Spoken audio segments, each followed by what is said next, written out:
Committing to yourself begins with dropping the ideas that you must change in order to be loved by someone else, and that you need someone else to be complete. Anytime you are seeking to complete yourself through being accepted by another,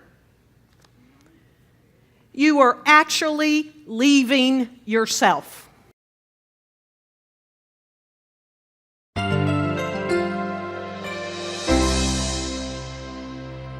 Relationships are pretty significant in our lives, and so this month is about to hold a vision of love about relationships. And what we're specifically going to share and talk about a lot this month is we're referring to committed relationships. Who wants to commit their partner? No, I'm kidding. Committed relationships. Intimate relationships, those relationships that actually are our closest in our lives. And no matter what, whether we're in an intimate relationship or not, we are all in relationships. We have lots of relationships in our life because what we're going to talk about this month is true for all relationships. And again, we're going to focus on things as it relates to our partnerships, our intimate relationships. So Peter and I came up with this talk title, and I want you to know all the way through college, my undergraduate degree, I love math, and I was very good in math. And if you didn't know 1 + 1 = 1, you didn't take the same math courses I took. But it's going to be pretty clear, I trust, what this 1 + 1 = 1 is all about.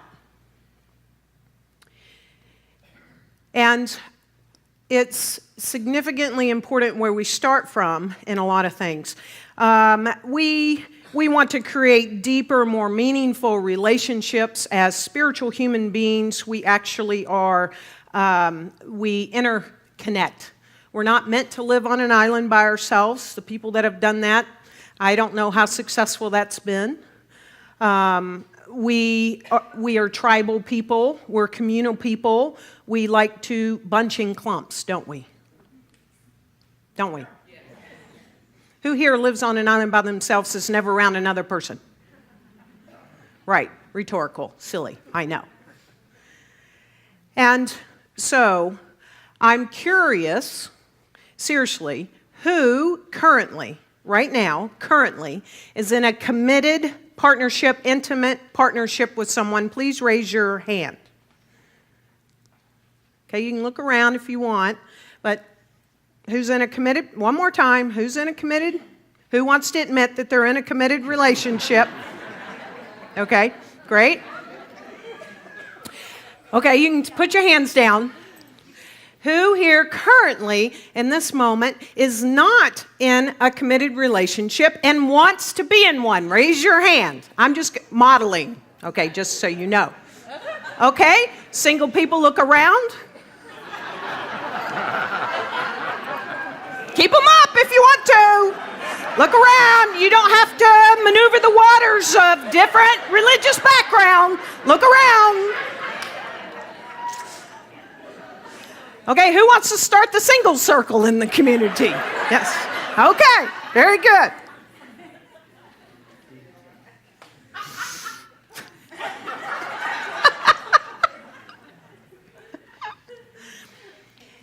The truth is, what Don Miguel Ruiz Jr.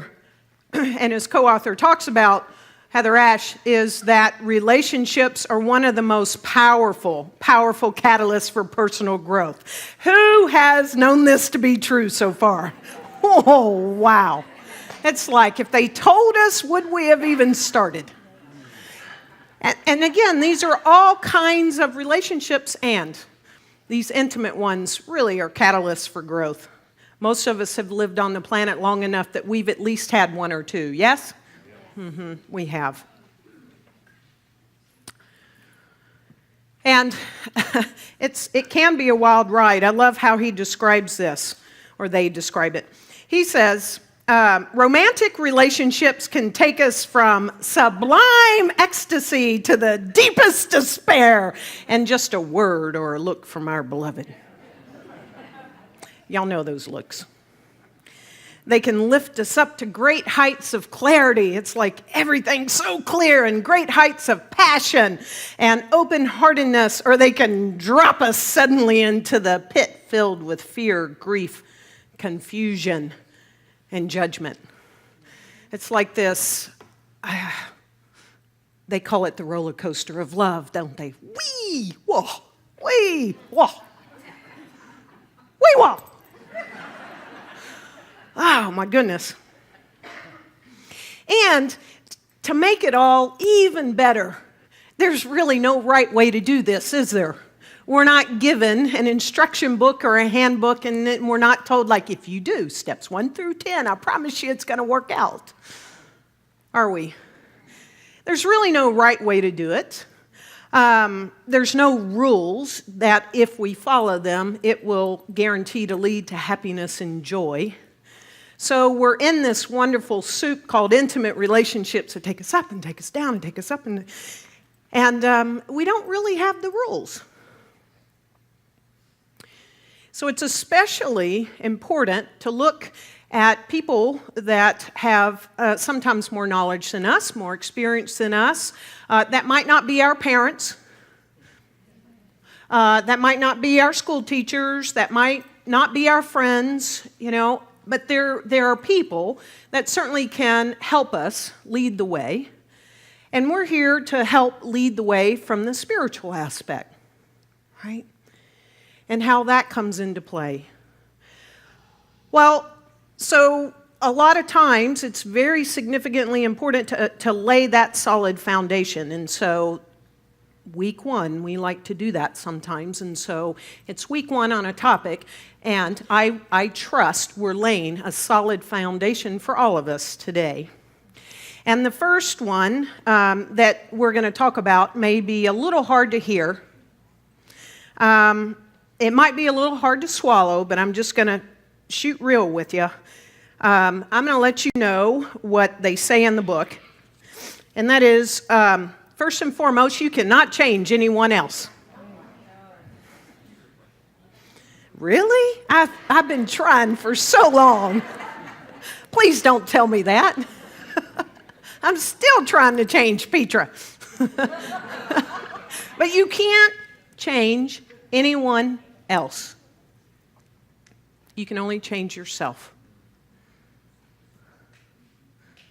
Everybody do that. And there, as they put it, there's no more difficult place to practice this inherent truth than in our most intimate relationships. So if we really take this to be true, that we can't change, has anyone succeeded at changing anyone? Not a soul? I guess it really is time for me to give up trying. So out of, over 100 people right now, there's not a soul. So we might as well just stop trying.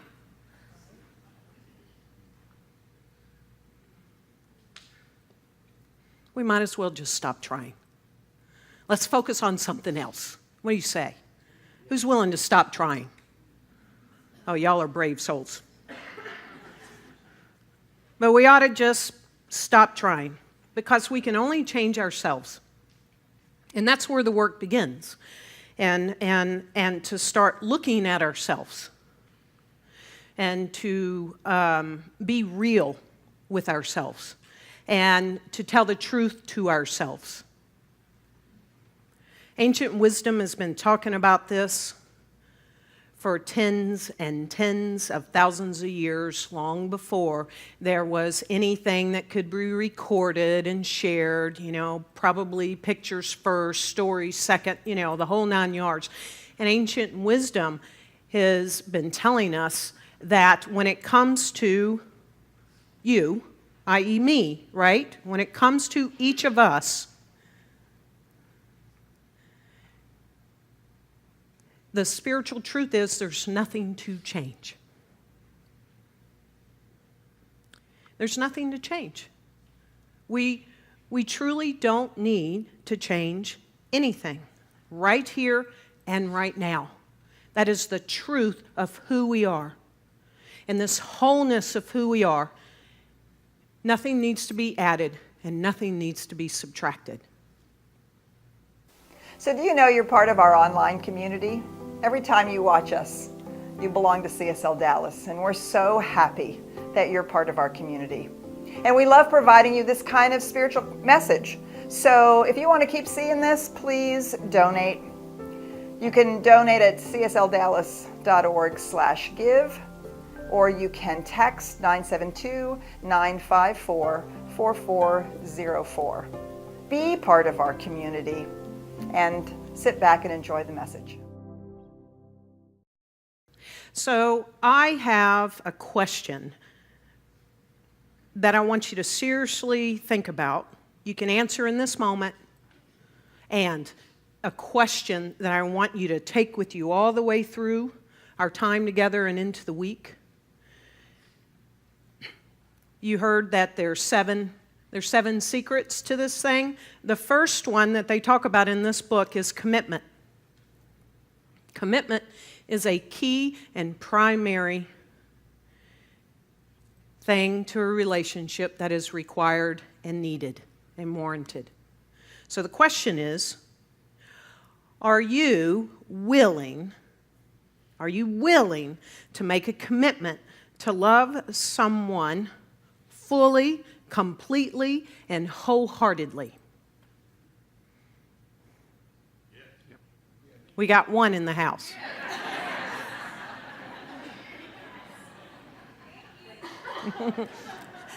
His wife said, "Thank you." Though I don't think that, she's sitting over here. That came from over there, Deirdre, but hey. Kidding. I'm going to ask you again to just be with this. Are you willing to make a commitment to love someone fully and wholeheartedly? Yes.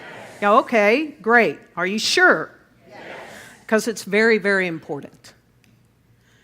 It's extremely important.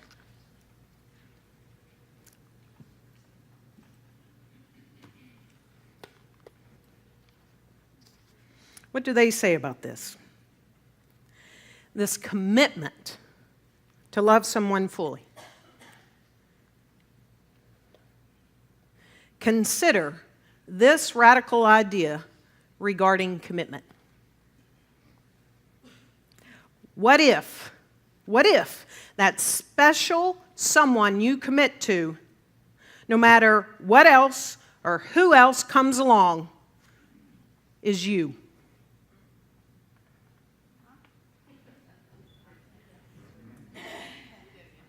Yes, I'll read it again. Consider this radical idea. This shifts everything from 60 seconds ago. Consider this radical idea regarding commitment. What if that special someone you commit to, no matter what else or who else comes along or is present now, is you? The real secret behind commitment in relationships is that it all starts with a commitment to yourself. Now, I know you've heard this before, but it helps to be reminded. This is foundational because if we don't honor who we are, it is impossible for us to truly honor another. So within, so without. Life is a mirror. It's a spiritual truth. Most of us, whether we have been in a relationship for 20 years or are currently looking for one, so that's almost the whole gamut here, right? Need to learn how to truly, deeply, fully commit to ourselves no matter what. But what does that really mean, and how do we do that? Committing to yourself begins with dropping the ideas that you must change in order to be loved by someone else that you need, and that you need someone else to be complete. Would y'all like that repeated? Yes. And when you buy the book, it's on page 6. You can underline it too. Committing to yourself begins with dropping the ideas that you must change in order to be loved by someone else, and that you need someone else to be complete. Anytime you are seeking to complete yourself through being accepted by another, you are actually leaving yourself. You just left the relationship.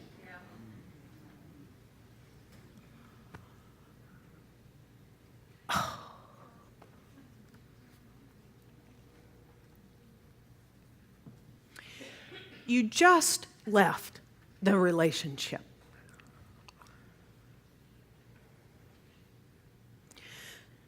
So you do not need to change in order to be loved. You are actually lovable. Give yourself a hand, yes. You are actually lovable. You are worth loving. Let's just embody it. Say, I am worth loving. I am worth loving. Oh my goodness. I wish I had known this decades ago. And I'm still swimming in the waters.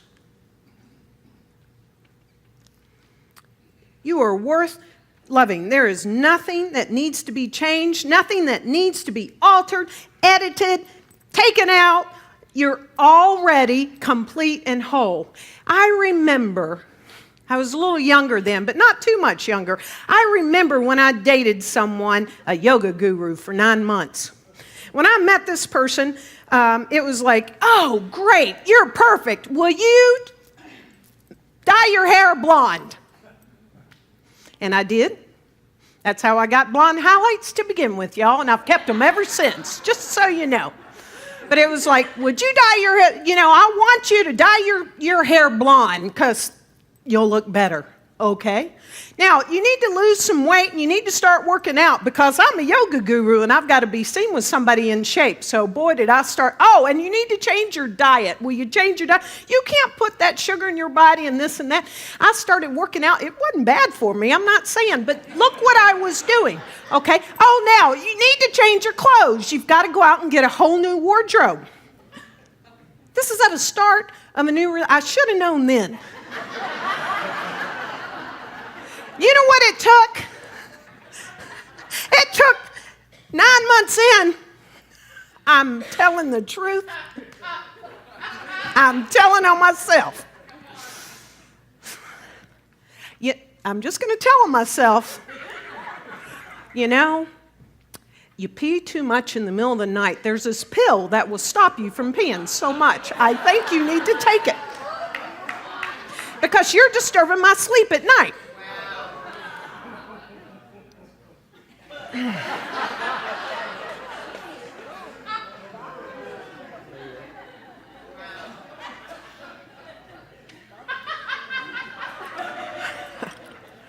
Let me repeat. You do not need to change anything about yourself to be loved. You are worthy of love already.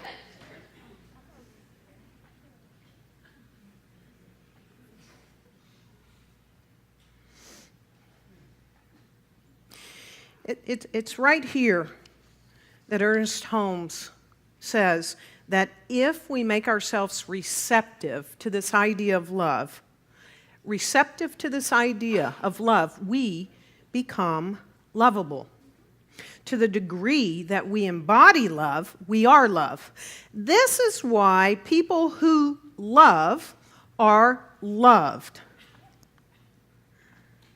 So again, the spiritual truth, and what he's saying, and this can be misinterpreted just like a lot of scriptures can be, but what he's saying is, and what I've already said, is you are already loved. You are already lovable. You are already worth loving. And as you believe this idea, that is the receptivity of the idea of love. I am worthy to be loved because I am already loved. Then we become lovable. It's the embodiment of that. And so when we don't embody it, and what we don't embody, the spiritual truths that we don't embody, then we send out negative vibes. We say, well, I don't believe the spiritual truth that I am lovable. I'm already worthy of being lovable. So I send out negative vibes, and everybody says what? You're not lovable. And then guess what? I'm changing my hair color, getting my buff on, taking a pill just to prove that I am, when all along the spiritual truth has been, I've been here all along. I am lovable, I am worthy. And I don't need to look outside of myself for that. So, as we make a full commitment to ourselves, and we believe and we embody that I am lovable, right? Then the foundation has really been laid well. And he gives us some tools in the book to help us do that. The first one that he tells us is this is all about intimate relationships, okay? You need to break up with your judge. Just go ahead and call the whole thing off. Pack your bags, leave. Break up with your judge. This unhelpful voice that's in your mind that tells you don't try something new, that talks to you about all your past mistakes, right? This judge comes out when one is fearful, one is lonely, one is regretful. How this judge speaks to us and how we listen to this judge affects all of our relationships that we have. It especially affects the relationship with ourselves. And it affects the relationships with others. So when we listen to this inner judge, more likely, here's the rub, as I listen to my judge, I judge my partner. Now, I've already left the relationship with myself inside of me by listening to the judge, and now I'm projecting onto my partner, so the inside and the outside of me is not doing so good. And so the judge makes us feel unworthy. This judge makes us feel unworthy of love. This is what he says about the judge. Committing to ourselves starts with accepting and loving ourselves exactly as we are right now. It is as simple and as complex as that. We let go of who we think we are supposed to be, who we wish we were, and who we think others in our life want us to be. Doing this, this is the first step in coming home to ourselves. Commitment to ourselves continue when we make the decision to break up with the judge. This isn't easy to do. For most of us, our relationship with our judge is one of the longest relationships we've been in. Okay, if you're willing to admit it, who's in a relationship with the judge? Yeah, and he talks about this a lot. The judge will sometimes say things like, my legs, my hips, my thighs, fill in the blank, are too fat, I'm not lovable. I'm such a failure. I'll never get this right, This judge talks to us. He says, once you notice your judge, rather than fight it, simply say to yourself, I'm not going to treat myself like this today. I'm going to love myself instead. And you can include your inner judge in that. You don't want to be judgmental of your judge. That's not good.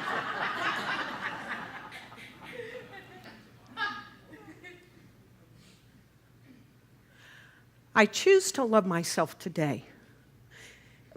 It's like meditation. We're not attempting to eliminate the thoughts when we meditate. They come, but we don't grab them, right? When the judge pops its head and, says, here I am, why are you trying that new thing?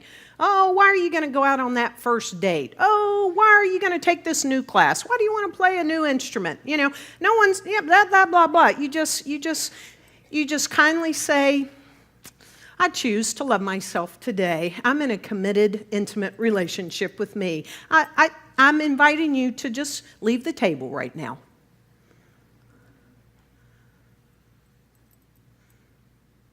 Dinner's over. Whatever it takes. Be aware of the judge when the judge pops up, because you are worth loving. Another tool that he gives us, which really is good. In order to be in the most intimate relationship that you could possibly have in your life, you got to break up with a few people. You've got to break up with your judge, and you got to break up with your victim. You got to break up with your victim. Okay.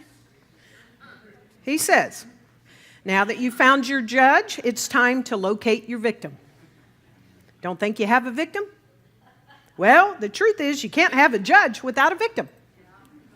And you can't have a victim without a judge. They're two sides of the same coin. While the judge is that critical voice that says things like you're not good enough or you'll never be loved, the victim is the part of you that listens. Now you got two people sitting at your dinner table.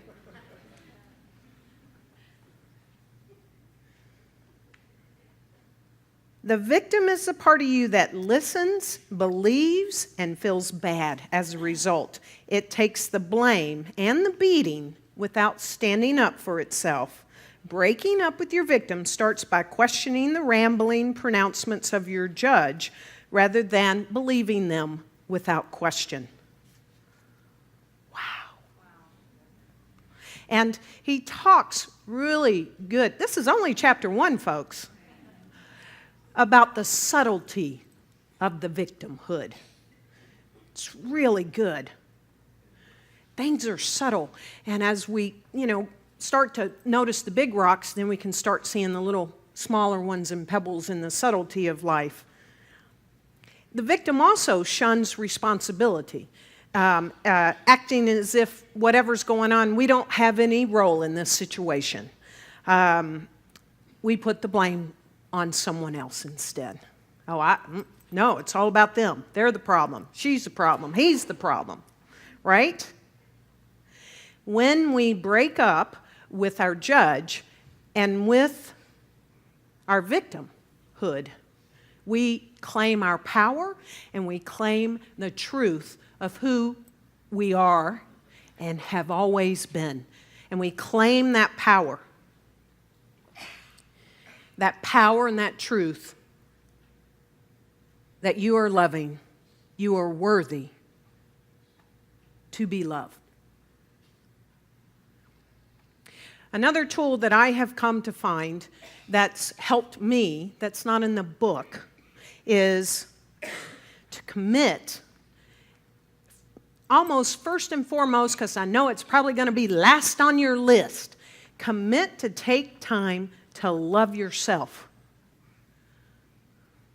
I want you to just bring into your awareness right now the past month, okay? So January. Where it's a fresh new month, bring in January into your awareness, and I want you to think about those things that you did or said or acts of loving someone else.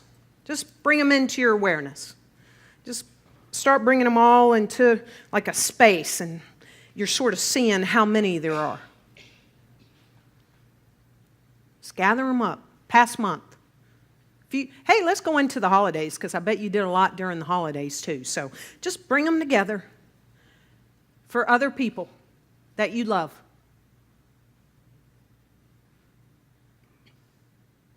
Okay? Got that? Got that? Okay. Glad y'all are still with me. Now I want you to do the same thing for yourself. Things you've said, things you've done, that is a loving act to yourself. Just bring them in.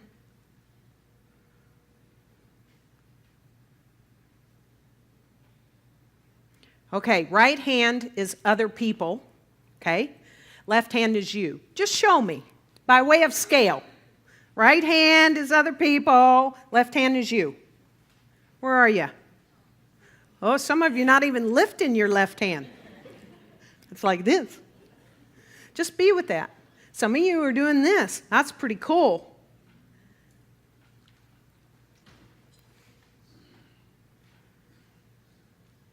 I started doing this tool over now 9 years ago. I happen to know that it's Christine Volkmer's birthday today. Yes, okay. So, February 3rd. On a digital clock, her birthday would be 2:03. Okay? Tomorrow's Tracy's, just so you know. Tracy Brown's 2:04. All right? Mine is 8:18. Everyone in this room and in the sound of my voice has their birthday, I promise you, on a digital clock. Shout yours out. And those who didn't, shout yours out. There you go. I started doing this. At 8:18, I started saying, I love you, Karen Fry. Sometimes on the inside, like, I love you. And then I started going, I love you, Karen Fry, out loud, because I was usually around people. It got to a point where I remember one night I was in a Target, and I was literally going down the aisle, and I looked at my watch, this back in the days when I wore one, but I carry a cell phone a lot too, so I see it a lot. And I saw 8:18, and I went, I love you, Karen Fry, and I started hugging me, and everybody was going, what the heck? I kid you not. I want you to start this practice. I promise you, if you do, you're about to see your birthday on a digital clock more than you ever did because you're looking for it. There's sometimes it's 8:16, and I'll hang out for 2 minutes. Yesterday it was 8:19, and I just pretended it was 8:18. Now Petra does it, 8:18. I love you, Karen Fry. She's but the point is, I'm doing it for me. This is one step that we can start doing to love ourselves, to committing to ourselves, that we realize that we each are worth loving, and we start taking time for ourselves. Now, all of this comes back to our mathematical equation. And the reason why we can look at the spiritual truth that there's only one here, so there's one plus the divine, there's only one. Yes. And for human spiritual beings like us in intimate relationships, as we know and start doing, shoring up that we each are so worthy of love that we don't need to change a thing. There's nothing that needs to be added or subtracted. We don't have to change our life for that person out there just so they will love us. I have done that so much to ad nauseum. Not anymore. Don't have to put ourselves through health challenges or move or whatever unless we want to, but not so they will love us. See? Not to get the love. Because we're shoring up that I am lovable, then we have someone that knows that, one, and another person that knows that too. Now we're in one healthy relationship where we're fully committed, each of us, to ourselves, to love ourselves, to be ourselves, to not change ourselves, to not seek for love outside ourselves. And when we do that, every relationship we have is real, genuine, and grows. And so start this week break up with the judge, break up with the victim. Stay committed to yourself in that loving relationship. Start looking for your birthday on a digital clock. Tell me about it in a week, how many times you saw it. And know, most of all,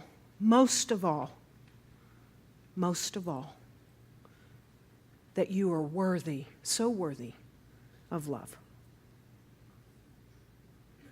Let's pray.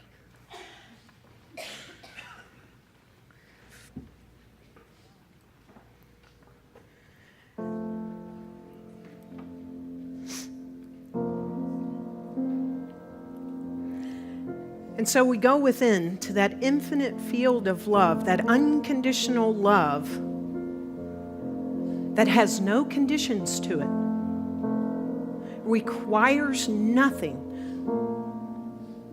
but to be itself. This one infinite field of love and peace and wholeness and creativity and grace. Love is the irresistible sweep. And this love, this unconditional love, showed up as each of us. We are that love. And by the mere fact that we are in the physical presence and we're breathing this breath and we're moving about this beautiful planet, we are worthy of love. There is nothing that needs to be added.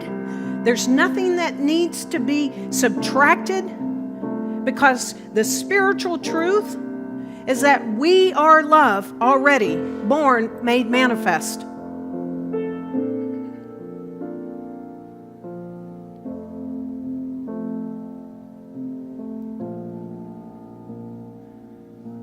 As we know this unconditional love as ourselves, as we give this unconditional love to ourselves, as we know that there is only one love and one life, our life outpictures as this love.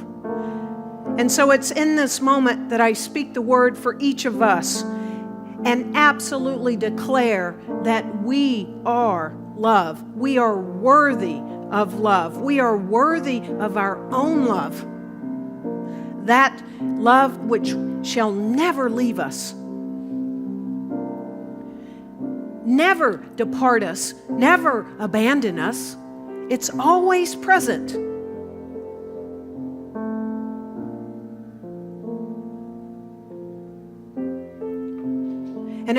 And so it's in this moment that I know that we take time to love ourselves and to love those that are closest to us. And we take time to love ourselves and to love ourselves and to know that we are worthy of this love. And it's by this sweeping, irresistible, energetic, wrapped up in everything, that we embrace that I am it, and it is me, and it is us. And so I see through the eyes of love. I move from the eyes of love. I act as this love. And love mirrors back, pressed down, multiplied. And so I release these words unto the universal law, knowing that the law does its thing. In full faith and trust, I know that love is present and love is on the field all the time. And so it is.